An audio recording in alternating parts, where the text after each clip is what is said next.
जय बोलो सानेसर महादेव की जय।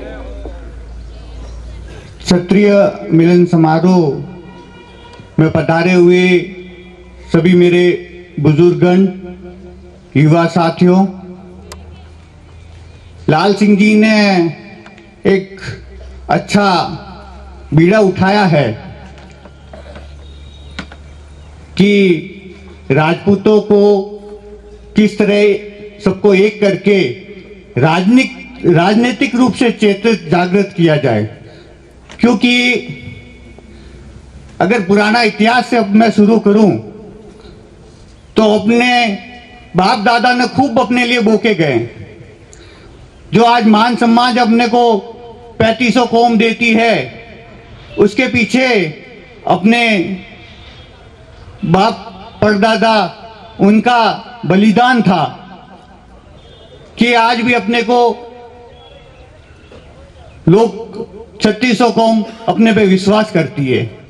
लेकिन कभी कभी ये होता है कि जब आदमी संघर्ष नहीं करता है तो वहां पे शिथिलता आ जाती है।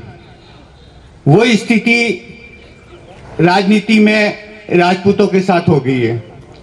आप देखो, बहुत से गांव में एक परिवार ही होता है राजपूत का, तब भी वो लगातार सरपंच या राजनीतिक रूप से पद पे रहता आता है।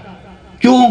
क्योंकि उसके अन्य जातियों के साथ वो संबंध रहते हैं और एक वो विश्वास रहता है अन्य जाति को कि ये राजपूत है तो अन्याय नहीं करेगा।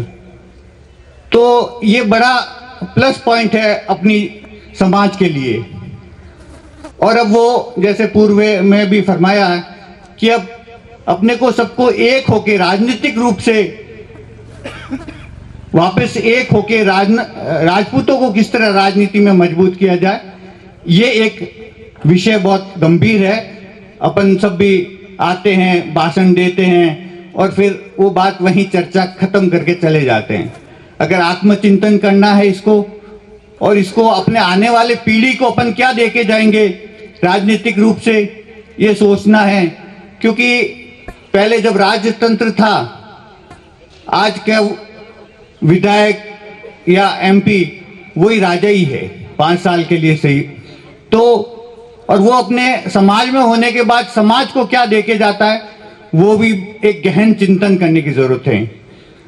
मैं अभी इन दिनों में भी अन्य कार्यक्रमों में भी गया तो एक ही विचार विशेष रूप से आगे चला कि राजपूत एक ही सोच के साथ एक ही धड़े पे चल रहा है, जिसके कारण अन्य जातियों से तुलना जब कर रहे हैं तो वो जैसे ही मौका देखते हैं दोनों प्रमुख पार्टियों को अपना विचार मंथन दे देते हैं कि हमारे साथ ये हुआ तो हम आपके साथ हैं, अन्यथा हम अन्य पार्टी के साथ में।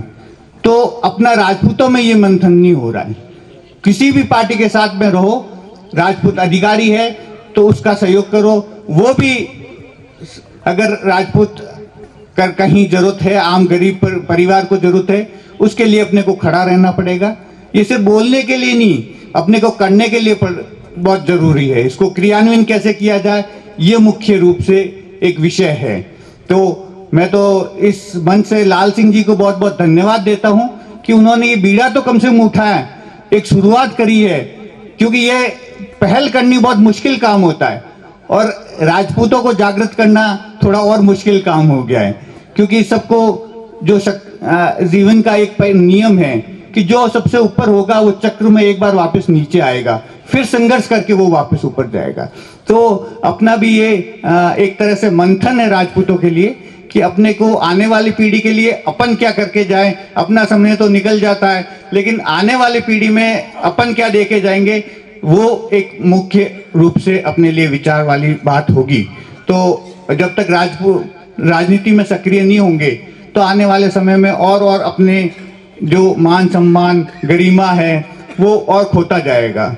और उसके लिए एक बहुत अच्छी चीज है कि इस तरह के सम्मेलन होते रहने चाहिए और उसमें राजपूतों को, बहुमिया राजपूत हो चाहे रावणा राजपूत हो, सबको एक साथ सम्मिलित होके इस पे उनके लिए भी यही विषय जरूरी है और अपने लिए भी ये जरूरी है। क्योंकि राजनीति और बड़े नेता कभी नहीं चाहेंगे कि इस तरह की इनमें कोई एकता हो और ये सब एक हो जाए और मजबूत हो, क्योंकि जब तक आदमी कमजोर रहता है तब तक वो एक पीछे दौड़ता रहता है। जब खुद सक्षम हो जाता है तो वो उनको अपनी बात रखवाने के लिए वो अपनी शर्तों पे बात करता है।